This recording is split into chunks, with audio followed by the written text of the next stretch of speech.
Para dar continuidade à nossa programação, a próxima mesa tem um nome muito bonito que se chama Um Lugar para a Ternura. A convivência escolar e o cuidado com quem educa. E eu chamo para compor a mesa a doutora Ana Maria Aragão e a professora a doutora Thelma Vinha.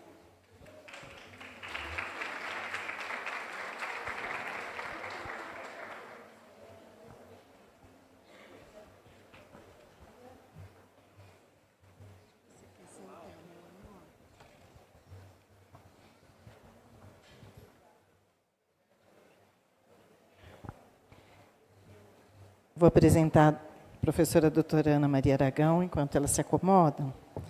Professora doutora Ana Maria Aragão é psicóloga, professora titular aposentada e docente colaboradora da Faculdade de Educação da Unicamp, com mestrado, doutorado, pós-doutorado e livre docência. E é membro também do nosso GPEM.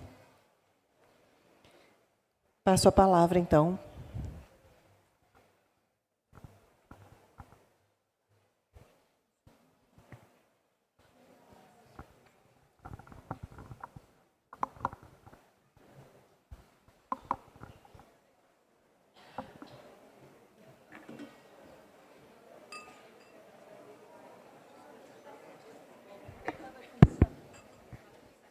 Tá?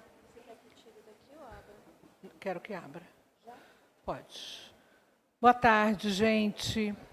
Eu acho que depois de 2 longos dias de discussões bastante importantes, eu gostaria de começar essa minha fala oferecendo para vocês um presente, né? Uma música do meu pai, José Luiz Aragão, que se chama Um Lugar para a Ternura. Pode colocar, por favor.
por favor.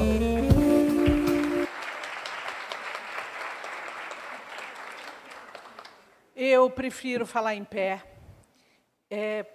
principalmente em reverência a vocês, né? Então, a minha fala, né, foi uma fala combinada com a Thelma, de que é uma fala em homenagem a vocês, né, que cuidam das pessoas com quem a gente trabalha. Então, o título é Um Lugar para a Ternura, a convivência escolar e o cuidado com quem educa. Então, eu inicio a minha fala ofertando a vocês essa música, composta pelo meu pai, José Aloísio Aragão, chamada Um Lugar para a Ternura. Espero que vocês tenham gostado. Meu pai foi professor, foi educador e foi também um militante da educação. Abrindo um parênteses, ele foi chamado pelo então reitor Zeferino Vaz, em 1969, para fundar e dirigir a Faculdade de Educação, onde eu trabalho, onde nós estamos. E faleceu 15 dias antes num acidente de carro. E faz 53 anos que ele faleceu, e ele tinha composto muitas músicas, mas em abril de 1971, nós fomos apresentar 17 músicas dele, que ele ainda estava vivo, num programa da TV Gazeta. Era um programa ao vivo, né? E quando nós somos 4 filhas, quando a minha irmã, que é professora da Federal de Santa Catarina, se aposentou em 2016, ela disse: o meu projeto de vida é gravar as músicas do meu pai, para que os nossos netos, os nossos filhos, tenham possibilidade de conhecer a poesia dele. Então, essa música está num álbum chamado Tributo ao Meu Pai, e o nome da minha irmã é Gláucia Aragão. Então, está nas melhores plataformas do mundo, né? Então, vamos lá. Aceitar participar deste evento foi o meu jeito de agradecer por ter sido recebida pelo GPEM há alguns anos. Agradeço pelo que aprendi, mas principalmente pelo que me ensinaram. O GPEM me abriu para o tempo, para a história, para a palavra e para a criação, para os lugares, para as pessoas, para os sentidos e pelos afetos. Eu vim para o GPEM a convite da Thelma, que eu chamo de minha amiga irmã, né? Minha amiga de infância, que, quando eu trabalhava num outro grupo de pesquisa, disse para mim: nós temos tanta coisa em comum, não é, Ana? Vamos trabalhar em parceria, e eu vim. E agradeço também pela Lu ter me acolhido de braços abertos, os meninos e as meninas do GPEM, que foram e são os nossos orientandos de mestrado, doutorado, pós-doc, e ao meu querido amigo César, que também compõe o GPEM. Aprendi a dizer que estou encantada e agradecida por ter sido convocada a olhar para os ensinamentos do GPEM de um modo complexo, plural, multifacetado, sensível, atento e transgressor. Aqui neste grupo, lutamos por uma educação comprometida com a transformação da realidade, que não se limita à transmissão de conteúdos, mas busca formar sujeitos críticos, conscientes do seu lugar no mundo e capazes de questionar as estruturas que perpetuam desigualdades. Esta educação entende o ato de aprender como um movimento coletivo, no qual o conhecimento é construído a partir do diálogo, da escuta e do respeito às diversas experiências de vida. Nessa perspectiva, ensinar é também um ato político. É plantar sementes de liberdade, empatia e coragem nos corações daqueles que, desde cedo, são convidados a pensar com autonomia e a sonhar com um mundo mais justo. Esse projeto educativo acredita no poder da escola como espaço de resistência e reinvenção. Valoriza as vozes silenciadas pela história, promove o senso de conhecimento e se recusa a naturalizar a exclusão e a violência. Nela, cuidar e educar caminham juntos, pois não há aprendizado verdadeiro sem afeto, nem cidadania sem dignidade. Mais do que preparar para o trabalho, essa educação prepara para a vida em comum, com responsabilidade social, solidariedade ativa e o desejo sincero de construir novas formas de convivência onde ninguém fique para trás. No GPEM, olhamos para as escolas, para as redes públicas e particulares, com o crivo da convivência, mas também olhamos para os olhos de quem educa, de quem disponibiliza seu corpo e sua alma para a convivência escolar. Fomos, somos e seremos agradecidos a vocês por não terem soltado as nossas mãos, por terem nos questionado e concordado conosco, mostrado erros e acertos. Não se pode trabalhar com a convivência e deixar vocês, que cuidam de todos nós, de lado. Lembro que desde que quando estávamos na escola, como estudantes do ensino fundamental, aprendemos nas aulas de língua portuguesa o que são coletivos. Ouvimos que são conjuntos de objetos da mesma espécie, tais como um arquipélago de ilhas, cardume de peixes, ramalhete de flores ou constelação de estrelas. Partindo dessas lembranças, podemos considerar que todos nós que estamos aqui hoje, e também na escola, seja como gestor, professor, funcionário ou aluno, vimos produzindo conhecimento. Cada um de nós é uma estrela dessa constelação. Claro que a escola é um espaço de produção de saberes, um espaço de formação para todos nós, o que nos torna especiais, sabidos e conhecedores, portanto, estrelas de nosso desenvolvimento.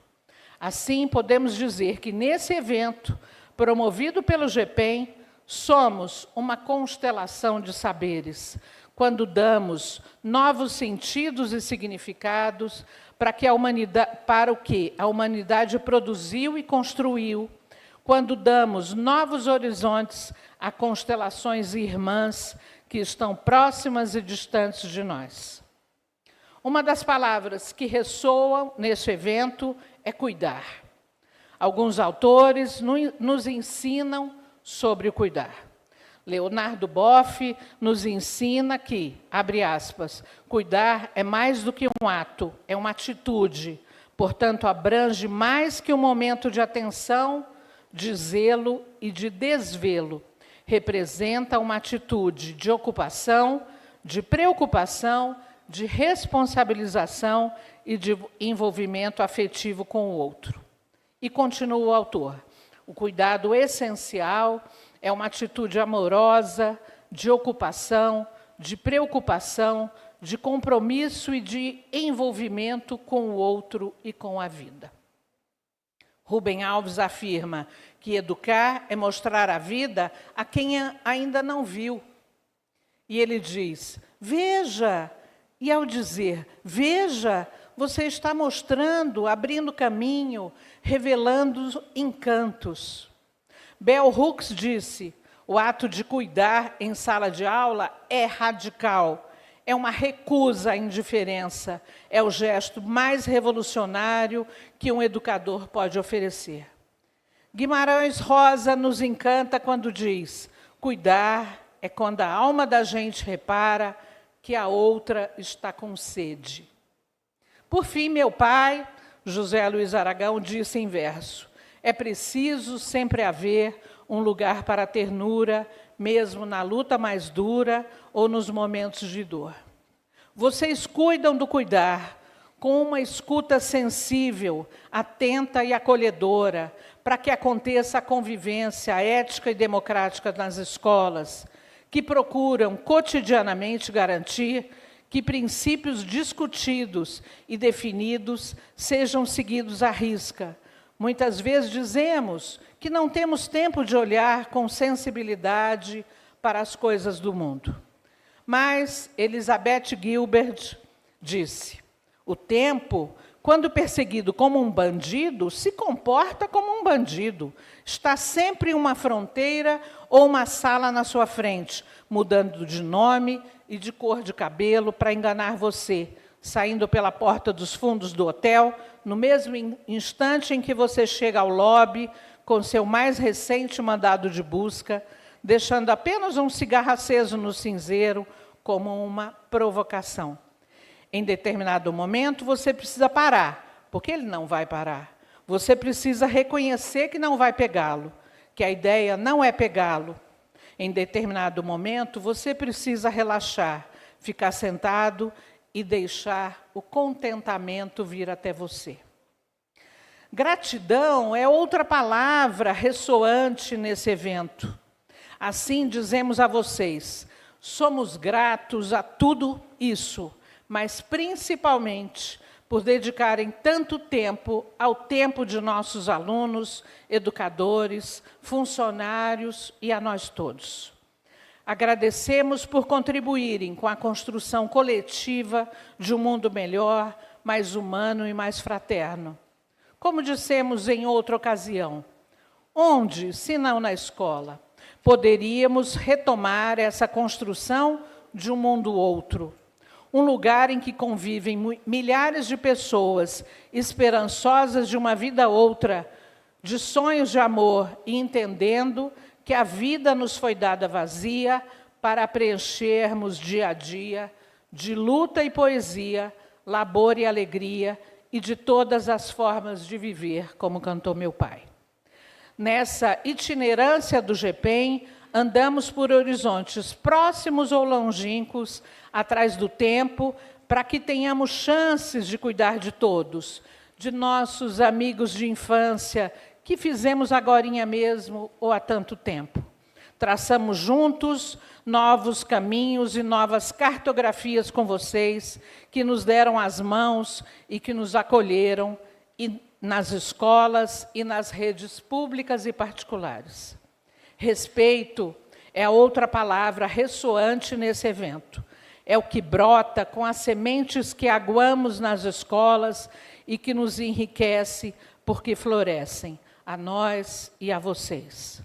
Antes de encerrar essa breve fala, quero dar um conselho para vocês, porque eu sou uma velhinha e tenho direito de dar conselho. Para que possam cuidar de outras pessoas, cuidem, em primeiro lugar, de vocês. Lembrando da ideia da máscara do avião. Quando a gente está no avião, o comissário, antes do avião decolar, diz: se houver algum problema, uma máscara cairá sobre suas cabeças e ponha primeiro em você e depois no outro. Então, é essa a ideia. Se houver algo, coloque primeiro em você. Para respeitar o outro, precisamos aprender a nos respeitar. Autoconhecimento é importante para poder promover o autocuidado. Do que será que eu gosto, do que eu não gosto, do que me faz bem ou não, quais situações geram sentimentos desafiadores. Outra coisa importante é o autoacolhimento. Julgar-se menos, ser mais compassivo consigo mesmo, porque temos uma cobrança de termos o tempo inteiro que dar conta de tudo. Autoescuta. Ouvimos o que o nosso corpo fala. Em muitos momentos aqui nós falamos numa escuta sensível, mas nós temos que escutar também a nós mesmos. E, por fim, encontrarmos nossas ilhas de pausa, que podem ser fontes de alívio ao estresse, que cada um de nós vai descobrir. Ouvir músicas, ler, montar quebra-cabeças, fazendo artesanato, cozinhando. Lembrem do que nos aconteceu na pandemia. Mudamos e incorporamos novas estratégias e procedimentos educativos e didáticos às novas rotinas, desde buscando trazer estudantes para as atividades remotas, até tentando seduzi-los de novo para as aulas presenciais quando do retorno.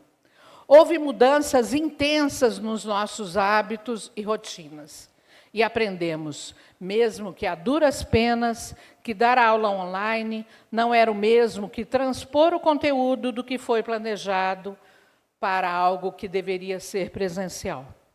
Como educadores, tivemos que buscar promover relações de apoio e cuidado com as pessoas com quem trabalhamos, fossem eles nossos colegas ou nossos alunos.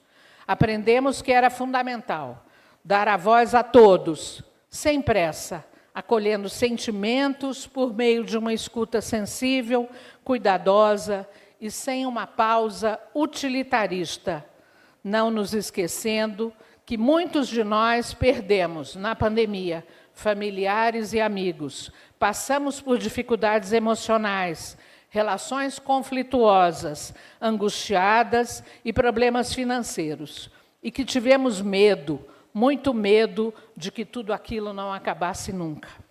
Aprendemos, quase todos nós, a compartilhar e apontar a nossa própria vulnerabilidade, mesmo com dificuldades para falar e ouvir sobre sentimentos, porque era necessário nos relacionarmos de modo ajustado nos nossos contextos de educação. Enfim, aprendemos e reaprendemos a conviver em espaços educativos de modo ético e democrático. Vocês acreditam que sobrevivemos a tudo isso? Faço ainda a leitura de uma parte de uma poesia da Clarice Lispector, para que vocês possam recordar quando a vida estiver muito pesada. Diz a nossa querida Clarice: sonhe com tudo aquilo que você quiser. Vá para onde você queira ir. Seja o que você quiser ser, porque você possui apenas uma vida e nela só temos uma chance de fazer aquilo que queremos. Tenha felicidade bastante para fazê-la doce, dificuldades para fazê-la forte, tristeza para fazê-la humana e esperança suficiente para fazê-la feliz. As pessoas mais felizes não têm as melhores coisas. Elas sabem fazer o melhor das oportunidades que aparecem em seus caminhos. A felicidade aparece para aqueles que choram, para aqueles que se machucam, para aqueles que buscam e tentam sempre, e para aqueles que reconhecem a importância das pessoas que passam por suas vidas. O futuro mais brilhante é baseado num passado intensamente vivido. Então, eu digo para você, viver só terá sucesso na vida quando perdoar os erros e as decepções do passado. A vida é curta, mas as emoções que podemos deixar duram uma eternidade. A vida não é de se brincar, porque em pleno dia se morre. Assim, para vocês, nossos companheiros, nossos parceiros de luta, por um lugar em que o labor e a alegria façam parte do nosso dia a dia, todos nós que fazemos parte dessa constelação chamada GPEM, agradecemos, hoje e sempre, pela liberdade partilhada na produção de um mundo melhor para que a escola seja sempre um lugar para a ternura de todas as formas de viver e não uma arte de morrer. Um beijo grande, muito obrigada.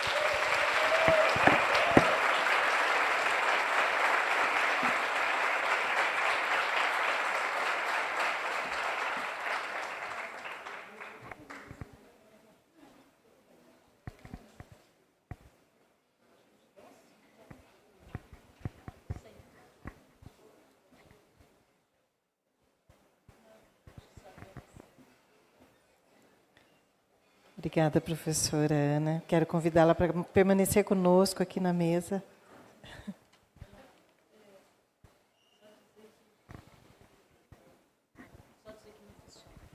Já te passo, Clara. Ana, eu me surpreendi muito com a fala, porque eu imaginei que fosse, vamos falar do professor, do cuidado com os gestores.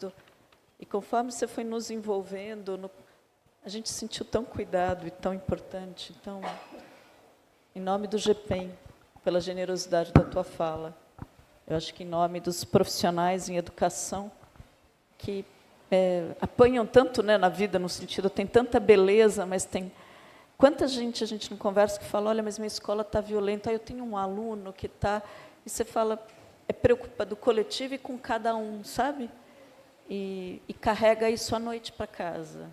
E leva isso todo dia. Então, em nome de todos nós, muito obrigada.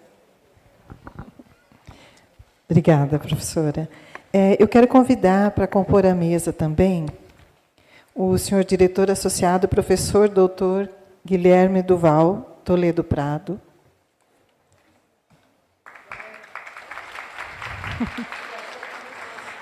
Porque, antes de nós nos encaminharmos ao encerramento desse evento, nós temos aqui um momento muito especial, que é uma homenagem à professora doutora Orlizo Cato Mantovani de Assis, e eu convido o professor Guilherme... não. Sim, professor Valério José Arantes ia registrar a sua presença, mas está convidado também a vir à nossa mesa.